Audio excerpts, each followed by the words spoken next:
नमस्कार बच्चों, 9th class की ऑनलाइन क्लास में आपका फिर से स्वागत करता हूँ। मैं मनीष कुमार स्वामी। सबसे पहले टॉपिक शुरू करने से पहले मैं आपको कहना चाहता हूँ कि आप वीडियो देखकर इसको लाइक ज़रूर करें। यूट्यूब पर लिंक ओपन करके वीडियो को लाइक ज़रूर करें।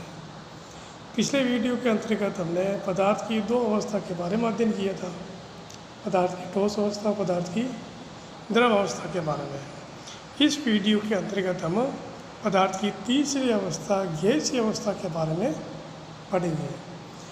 तो जैसे कि देखते हैं कि आपने कभी उस गुब्बारे वाले पर ध्यान दिया है, जो गैस के एक ही सिलेंडर से बहुत सारे गुब्बारे हवा भरते हैं। हम मेले में जाते हैं तो वहाँ देखते हैं कि जो गुब्बारे फुलाने वाला आदमी होता है, उसकी साइकिल के पीछे एक सिलेंडर लगा होता है। उसी एक ही सिलेंडर से बहुत सारे गुब्बारों के अंदर हवा भरता है।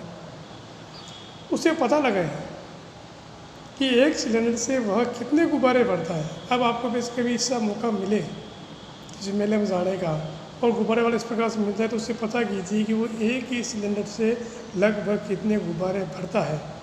और उससे पूछिए कि सिलेंडर में कौन सी गैस भरी हुई है, ये भी उससे पूछिए आप।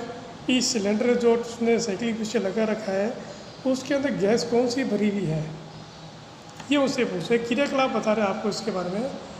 क्रियाकलाप है 1.11 कि 100 ml के 3 सीरीज ले और इनके सिरे को रबर के कॉर्क से बंद कर देवें। क्या लेना है आपको?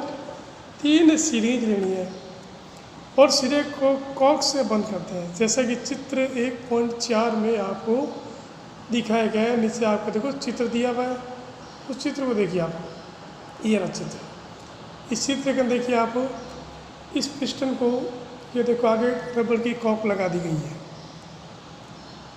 तो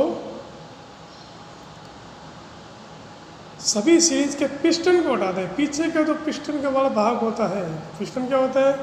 ये वाला भाग। तीनों सीरीज का ये जो पिस्टन है, आप इस पिस्टन को हटा दीजिए और फिर पहली सीरीज में हवा भर दीजिए, दूसरी में जल और तीसरे में चौक के पाउडर टुकड़े डाल दीजिए और पिस्टन को वापस सीरीज में लगा दीजिए। सीरीज के पिस्टन की गतिशीलता आसान करने के लिए उस पर थोड़ी सी वैसलीन लगा दें। जब हम इस पिस्टन को वापस लगा देंगे तीनों के, और इसके बीच में अपन लगा देंगे वैसलीन, ताकि आसानी से अंदर जा सके। तो वैसलीन लगाने के बाद में अब पिस्टन को सीरीज में डालकर क्या कीजिए, इसको संपीड़ित करने की कोशिश कीजिए। संपीड़ित का मतलब मैंने आपको पहले ही बताया था कि इसको दबाइए, दबाव डालिए इस पर। तो तीनों सीरीज, पहले के अंदर क्या डाला अपन ने? सिर्फ हवा भरी हुई है, दूसरे के अंदर पानी भरा है और तीसरे के अंदर चौक के टुकड़े डाले हैं। अब पिस्टन लगा के वापस सीरीज को दबाना है, तो क्या होगा? आप क्या देखा? किस स्थिति में पिस्टन आसानी से अंदर चला गया? पहली स्टेज, दूसरी और तीसरी के अंदर। अपने प्रेक्षण से आपको क्या अनुमान लगाया? हमने क्या देखा तीनों के अंदर कि ठोसों और द्रव की तुलना में गैसों की संपीड़ितता, इसकी तुलना में ठोस और द्रव की तुलना में गैसों की जो संपीड़ितता होती है वो बहुत ही अधिक होती है। यानी पहली सीरीज जब आप पिस्टन को दबा रहे थे, वो आसानी से दब जाती है क्योंकि उसमें हवा भरी यानी गैस भरी हुई है। दूसरी जिसके अंदर द्रव भरा, पानी भरा, उसको अपन दबाएंगे तो पहले की तुलना में दूसरी को दबाना थोड़ा सा मुश्किल होता है। और तीसरी सीरीज़ के अंदर हमने चौक के टुकड़े डाले थे, उसको दबाएंगे हम लोग, तो उसको दबाने में और भी ज़्यादा डिफ़िकल्टी आती है, यानी संपीड़ित तो बहुत नहीं होती है। तो इसका मतलब जो गैस है वो ज़्यादा संपीड़ित होती है, द्रव उसकी तुलना में कम, और ठोस तो सबसे कम संपीड़ित होता है। यानी इसको दबाव डाल के हम उसकी अवस्था परिवर्तन करते हैं, बहुत कम किया जा सकता है। आपने घरों में खाने पकाने में उपयोग की जाने वाली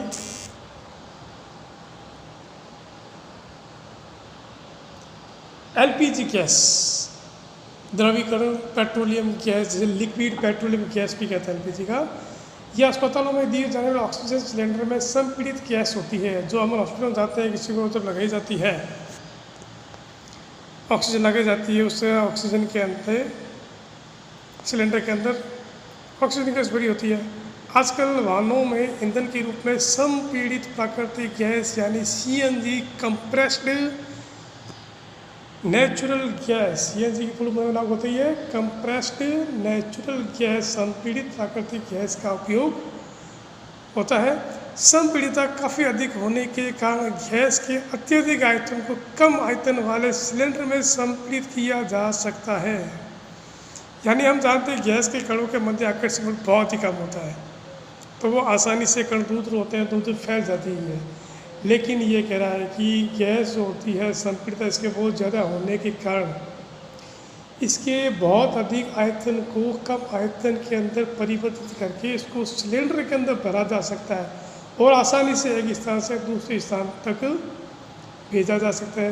एलपीजी हम घर के अंदर सिलेंडर काम लेती हैं, देखते इसमें गैस भरी हुई होती है, तो इस गैस को क्या किया जाता है, बहुत ज़्यादा कंप्रेस किया जाता है, बहुत ज़्यादा संपीड़ित किया जाता है। तो ये दबा दबा कर इसका अवस्था चेंज करते हैं, यानी इसको गैस से द्रव अवस्था में ला सकते हैं। आप सिलेंडर को बजा के देखिए, ऐसा लगता है पानी भरा हुआ है, लेकिन एक्चुअली वो गैस है। गैस को इतना कंप्रेस किया, इतना दबाया, इतना संपीड़ित किया कि उसकी अवस्था चेंज हो गई, वो गैस है द्रव अवस्था के अंतर्गत आ गई है। तो इससे क्या हुआ कि वो जो गैस है, ज़्यादा आयतन वाली गैस है, उसको छोटे आयतन में परिवर्तन करके उसको सिलेंडर के अंदर भर दिया, ताकि क्या किया जा सके, वो आसानी उसका एक स्थान से दूसरे स्थान पर आसानी से उसका परिवहन किया जा सकता है। हम आसानी से देखिए सिलेंडर ले आते हैं घर पे, कोई तकलीफ नहीं आती है।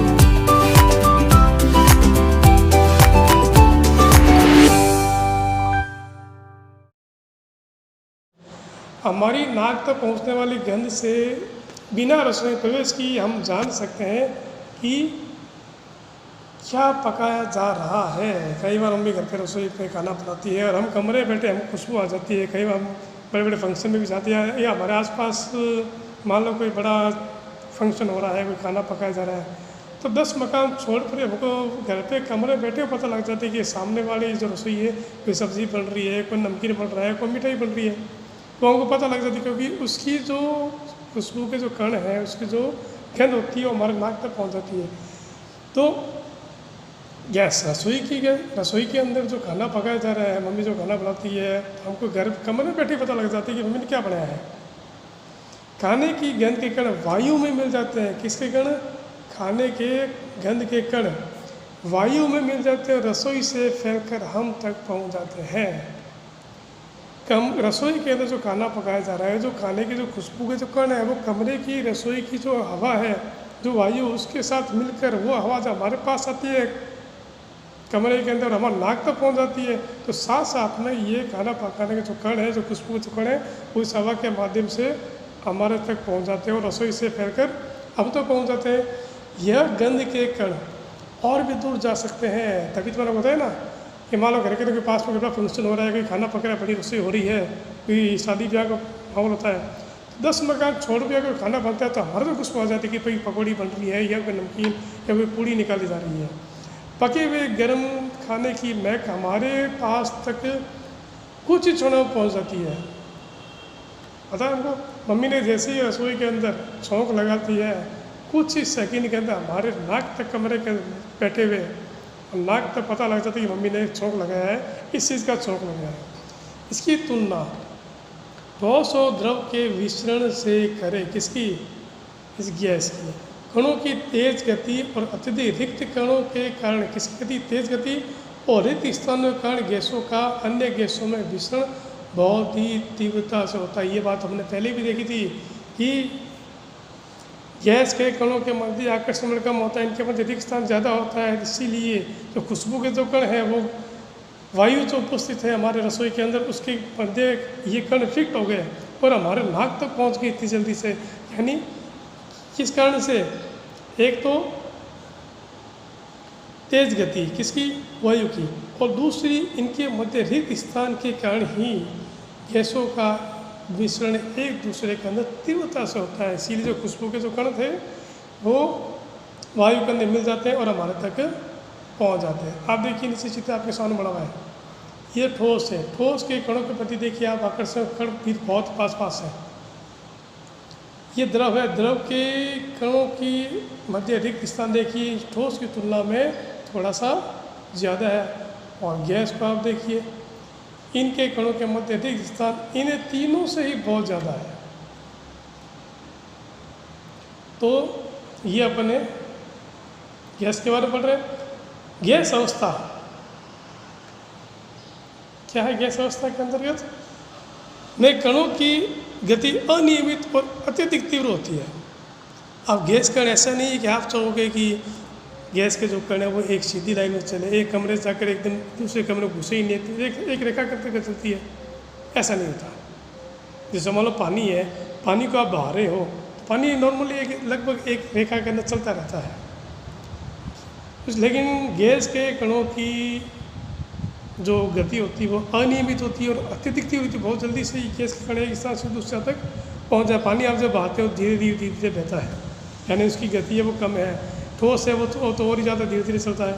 लेकिन गैस के कणों के मध्य एक तो गति अनियमित होती है और दूसरी गति इनकी बहुत ही तीव्र होती है। इस अनियमित गति के कारण ये जो कण हैं ये आपस में और बर्तन की दीवारों से टकराते रहते हैं। बर्तन की दीवार पर गैस कणों द्वारा प्रति इकाई क्षेत्र पर लगने बल के कारण गैस का दबाव बनता है। आप जब पानी गर्म करते हैं, देखा होगा आपने, पानी जैसे जैसे गर्म होता जाता है आपको थोड़ी सी आवाज़ आती है, तो ये जो कण होते हैं वो दीवारों पर टकराते हैं। तो इसी प्रकार गैस के आप जो कण हैं वो आपस में बर्तन की दीवार से टकराते हैं। इसी कारण बर्तन की दीवार पर गैस के कणों द्वारा प्रति जो इकाई गैस कणों द्वारा प्रति इकाई क्षेत्र पर लगे बल के कारण गैस का दबाव बनता है। इसी दबाव के कारण गैस को संपीड़ित किया जा सकता है और गैस की अवस्था चेंज की जा सकती है, यानी इसको गैस अवस्था से द्रव अवस्था में लाया जा सकता है और आसानी से सिलेंडर के अंदर भरकर एक स्थान से दूसरे स्थान तक परिवहन किया जा सकता है। तो आज मैंने आपको ये तीनों अवस्थाएं कंप्लीट करवा दी कि ठोस, द्रव, गैस तीनों के अंदर क्या अंतर होता है। नेक्स्ट वीडियो के अंदर हम इससे आगे शुरू करेंगे। आज यहीं पर हम समाप्त करते हैं। लास्ट में जाते जाते मैं आपको वापस को याद दिला देता हूँ कि वीडियो को लाइक ज़रूर करें। धन्यवाद।